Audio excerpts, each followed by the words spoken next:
fazer contato com o ex-prefeito de São Paulo, ex-ministro da Educação e professor universitário Fernando Haddad. Bom dia, Haddad. Bom dia, querido. Você tá bem? Opa, É um prazer em falar com você, com a tua turma aí. Prazer é nosso, pelo Haddad. trabalho até aqui. Valeu. Muito obrigado. Haddad, a gente vai falar aqui da criação, né, dessa internacional progressista, né, reunindo 40 políticos intelectuais de todos os continentes no seu conselho, mas antes não tem como a gente não falar da atual crise política.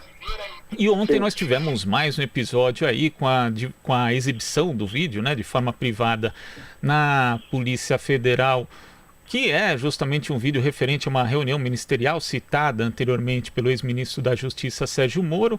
Não temos acesso ainda a esse vídeo, mas o ex-presidente Jair Bolsonaro já disse que não citou as palavras Polícia Federal nem investigação.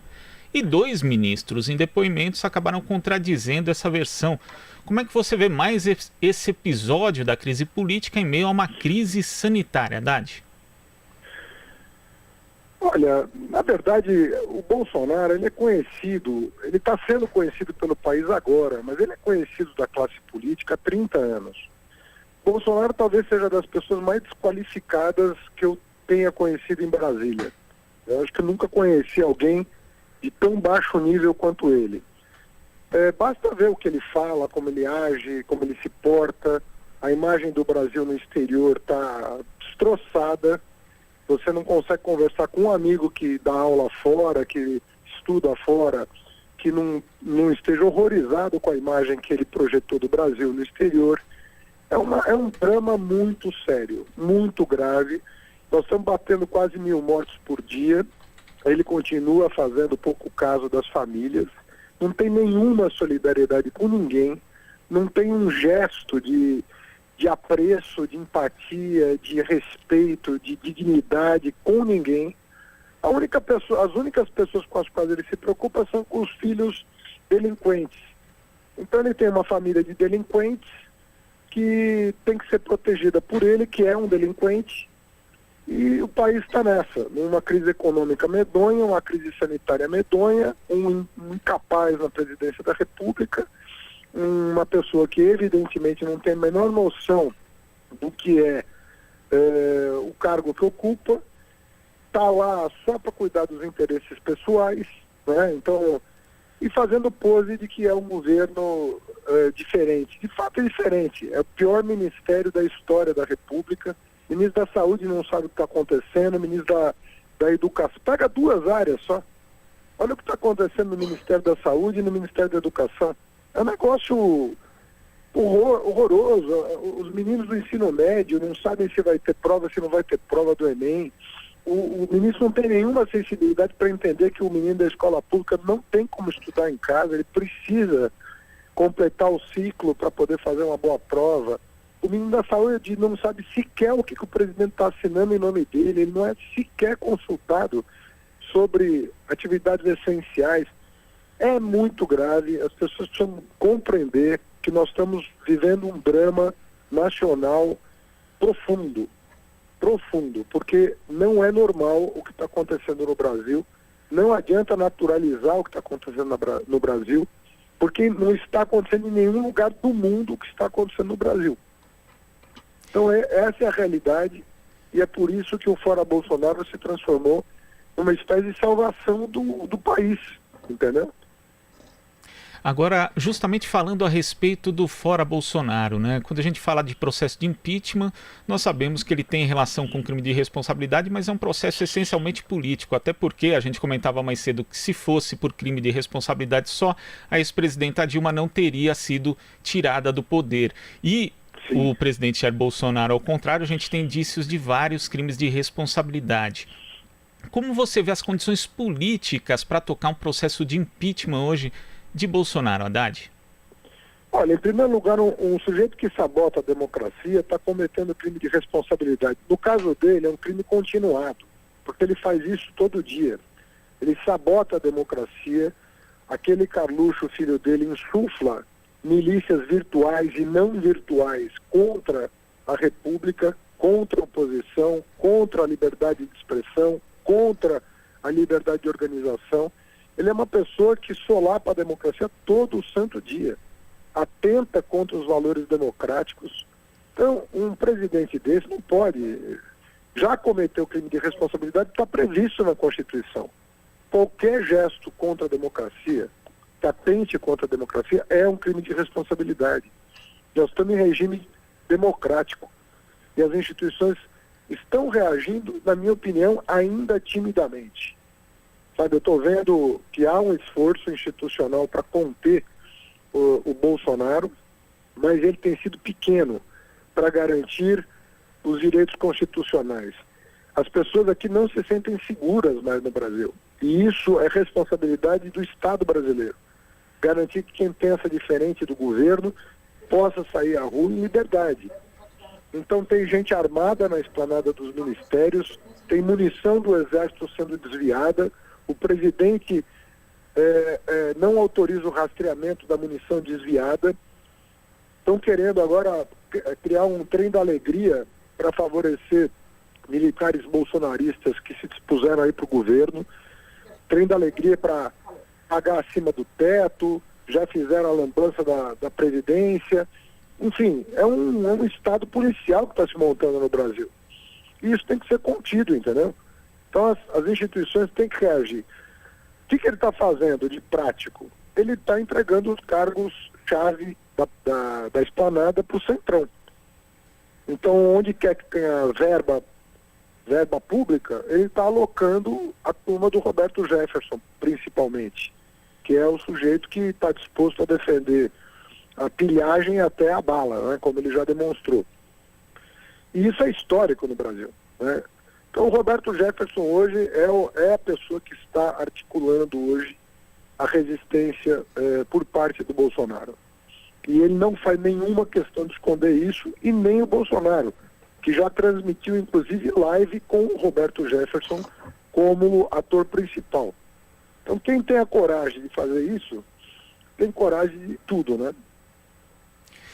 Agora, Haddad, a Marilu Cabanhas daqui a pouco certamente vai voltar a essa questão da crise política, mas eu queria que você introduzisse justamente o tema da Internacional Progressista, que foi lançada na segunda-feira, envolve entidades e personalidades de diversos países, de todos os continentes. Eu queria que você falasse a respeito de como foi a articulação desse movimento e também quais são os seus objetivos. Olha, na verdade, nós estamos há 1 ano e meio trabalhando isso. Se você se lembrar, logo depois da eleição, eu fiz nós tínhamos acumulado um capital político considerável aqui no Brasil, tinha feito 45% dos votos, e só não ganhamos a eleição por causa das fake news, todo mundo sabe disso. Se não fosse aqueles bilhões de reais de Caixa 2 para disseminar notícia falsa, o Bolsonaro não ganharia, de jeito nenhum. Mas com esse capital político acumulado, eu fui fazer uma viagem internacional passando por alguns países-chave onde as forças antifascistas estavam organizadas. Isso passava pelos Estados Unidos, sobretudo pela pré-candidatura do Bernie Sanders à presidência da República, e um grupo de jovens americanos muito progressistas em causas muito caras a nós, a situação da classe trabalhadora, a precarização do trabalho, a situação da violência contra a mulher, o protagonismo da mulher na política, o empoderamento, a questão racial, que nos Estados Unidos é grave como aqui, em função do passado escravocrata. Então tinha uma série de pautas comuns nos Estados Unidos. Aqui a questão da saúde pública, lá nem o SUS eles têm, embora seja o país mais rico do mundo, não tem o SUS. Nós aqui pelo menos estamos tentando construir o SUS desde a Constituição de 88. Infelizmente, há 4 anos estamos destruindo o que foi feito, incluindo a expulsão de médicos que estavam colaborando com a população mais vulnerável aqui no Brasil. Passei também por Portugal, onde a Geringonça, que é o nome que se deu à coalizão de forças de centro-esquerda, governa o país com êxito extraordinário. Também na Espanha, eu estive na Espanha, inclusive com o ex-presidente Filipe González, estive com Antônio Costa, que é o primeiro-ministro português, enfim. E tive também com Varoufakis, que é aquele ministro da Fazenda, da época da crise da Grécia, que também se tornou uma personalidade importante pelos livros que publicou, dando conta da crise financeira de 2008. Bom, todo esse povo junto e muito mais, eu estou citando alguns que eu tive a oportunidade de encontrar pessoalmente. Mas pega a primeira-ministra da Islândia, né? A primeira-ministra da Nova Guiné, que são mulheres extraordinárias, que estão fazendo um trabalho, são jovens mulheres que estão fazendo muita diferença nos seus países. Então você pega toda essa turma quer se opor ao fascismo, que está reinando no mundo. Então o Trump é um proto-fascista, o Bolsonaro é um proto-fascista, o Orbán, essa turma toda não tem nenhum compromisso com liberdade, nenhum compromisso. O negócio deles é violência. E essa internacional progressista é uma frente contra a violência proto-fascista que se instalou no mundo e que quer não só defender a democracia, que isso é obrigação, mas avançar em pautas que estão aquém das nossas necessidades. Então, a questão do trabalho, a questão do meio ambiente, a questão da mulher, a questão racial, são temas que perpassa a questão do imigrante, né? Essa intolerância que está crescendo contra o imigrante no mundo. O imigrante quem construiu o mundo foi a imigração. Se você for pensar, os Estados Unidos é um país da imigração. O Brasil, você teve o trabalho forçado, né? 4 milhões de africanos foram trazidos aqui em navio negreiro, e depois do trabalho livre, teve um capítulo que foi a imigração do final do século XIX, em que italianos, sírio-libaneses, e depois, mais tarde, outras colônias japonesas, hoje chineses, coreanos, vieram para o Brasil. Você vai estimular a intolerância? Quer dizer, como o Bolsonaro faz? Xinga a China, xinga a França, xinga...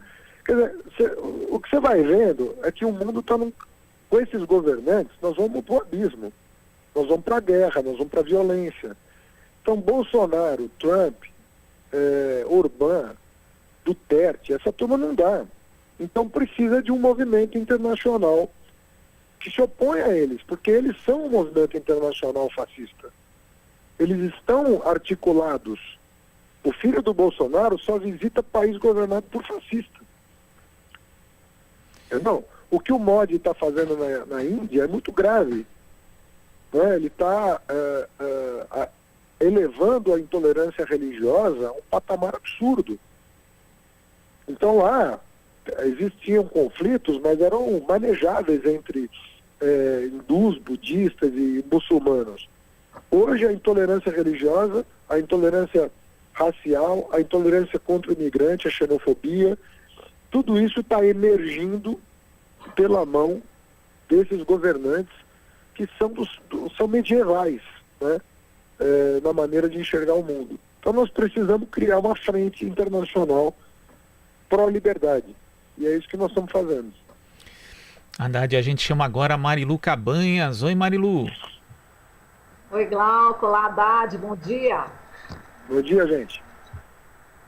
Bom, Haddad, pegando esse gancho, né, que você está falando de governantes autoritários no mundo, né, governantes medievais, a gente tem uma fala do ex-presidente Lula, à TV argentina C5N, ontem, e ele estava falando exatamente de que não existem, né, líderes mundiais hoje como antes. E ele cita, por exemplo, de repente, antigamente, né, enfim, quando ele estava no poder e outros mais progressistas no poder, eles poderiam, por exemplo, se tivesse uma pandemia, reunir os ministros da saúde, enfim, de todos os países, para ter uma ação conjunta. O que ele percebe hoje é que, em relação a essa pandemia do coronavírus, cada país olha para si e não existe uma conexão, uma agenda, enfim, que possa reunir, né, os países para enfrentar essa pandemia. Como é que você vê essa análise do ex-presidente Lula em relação a esse momento e essa falta de líderes? Não, eu agregaria a fala dele com a qual eu concordo, mas eu agregaria um elemento. Essa descoordenação, ela é deliberada. Ela não é uma falta de atenção. Ela é deliberada. Porque como esses governantes negam a ciência, eles são negacionistas, então é deliberado um país não se coordenar com o outro. Então, o fato do Trump não estar ligando a mínima para o Brasil, por exemplo, retendo material importado pelo Brasil em território americano, porque quando você importa da Ásia, nem sempre a carga vem direto para o Brasil. Quando você importa do Pacífico, ele às vezes passa por um aeroporto americano. Quando isso aconteceu, o Trump mandou reter a carga em território americano. O que significa isso? Que ele não está nem aí para o Brasil. Ele está preocupado com os Estados Unidos e ponto. Ele não quer saber se o Bolsonaro ama ele, não ama. Ele não está ligando para isso. Ele está cuidando do território dele, entendeu? Então, essa descoordenação, ela é deliberada. Ela não é um acidente, ela é um projeto. O projeto deles é um projeto de olhar para o próprio umbigo. Isso quando os Estados Unidos falam America First, América em primeiro lugar, ele está dizendo o seguinte: eu não estou nem aí para o resto do mundo, eu vou defender o meu. Então, essa descoordenação, ela é fruto de uma visão proto-fascista do mundo. Porque, se você lembrar, eu chamo de proto-fascista para diferenciar do que aconteceu na Itália e na Alemanha na década de 20, 30 do século passado. Mas a Alemanha estava preocupada com a Europa, ou estava preocupada com ela? Estava preocupada com ela. A Itália estava preocupada com ela. Eram nações beligerantes que estavam preocupadas em expandir seu espaço vital em detrimento de outros povos.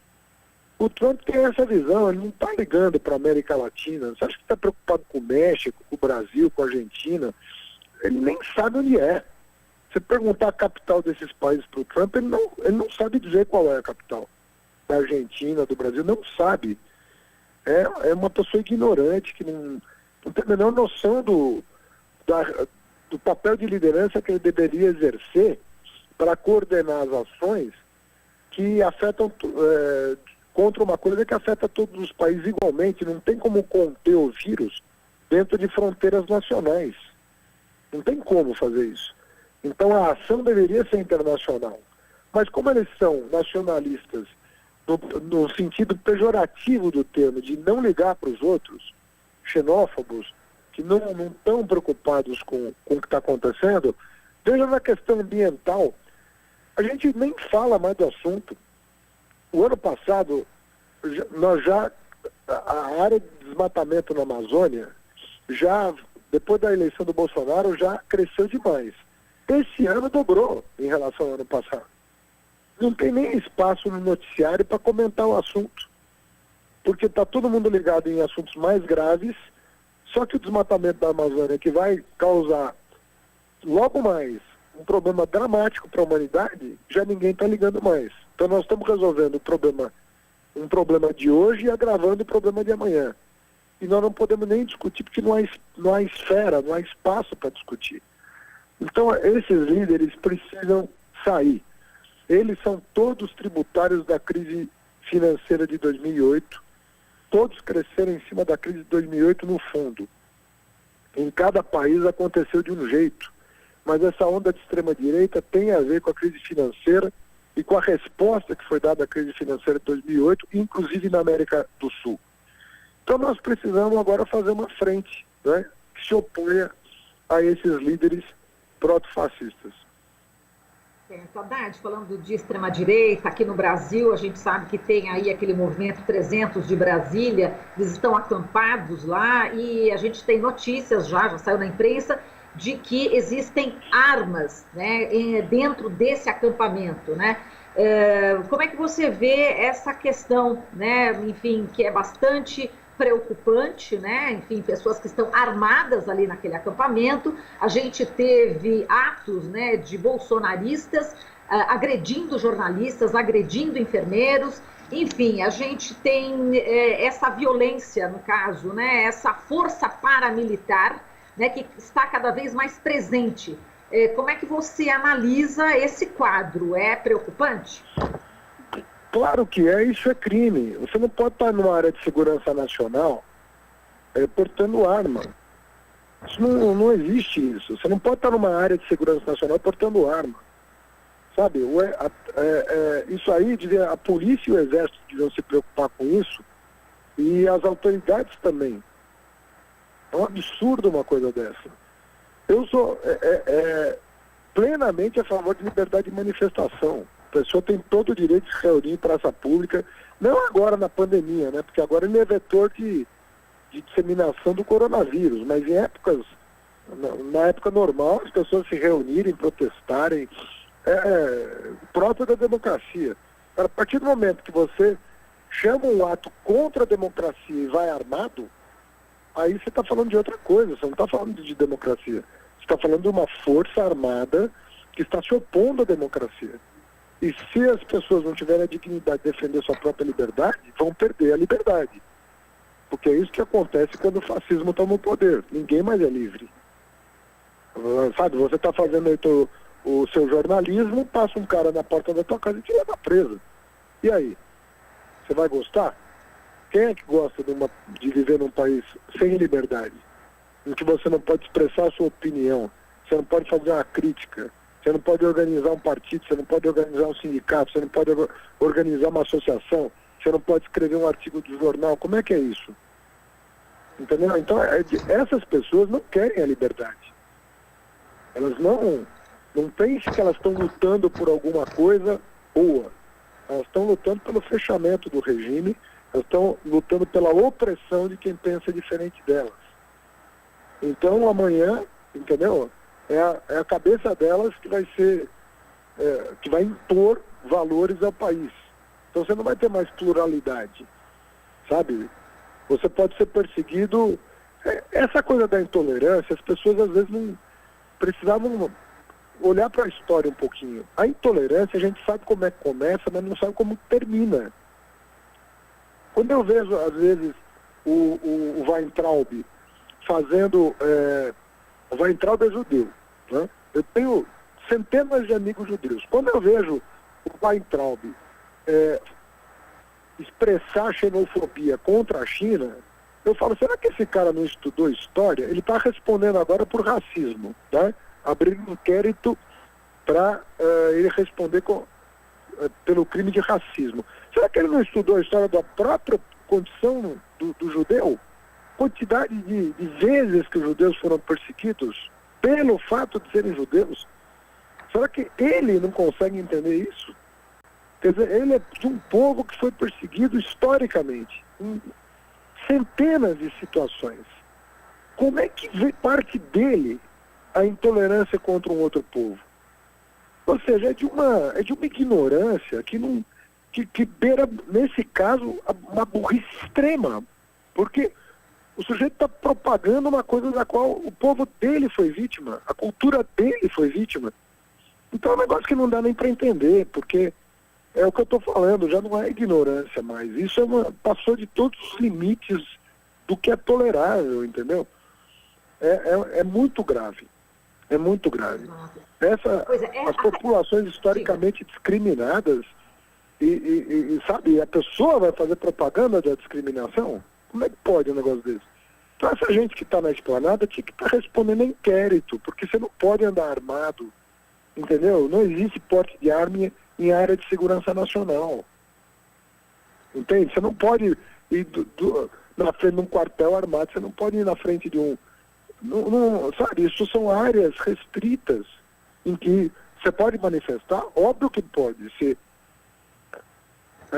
notifica a autoridade competente de que você vai fazer uma reunião com 5 mil pessoas, com 10 mil pessoas, com 1 milhão de pessoas, não tem problema nenhum. Sério, é a vida como ela é. Organiza, vai lá, protesta, diz quais são suas reivindicações, não tem problema nenhum. Isso é o lado bonito da democracia. Não é o que eles estão fazendo. Perfeito. Haddad, muito obrigada, viu? Um forte abraço para você. Um abraço para vocês, bom dia, viu? Bom dia. Haddad, muito obrigado pela sua participação aqui no Jornal Brasil Atual e até a próxima. Até, um abração. Abraço. Conversamos aqui com o ex-prefeito de São Paulo, ex-ministro da Educação e professor universitário, Fernando Haddad. Você está ouvindo Jornal Brasil Atual. As notícias que os outros não dão.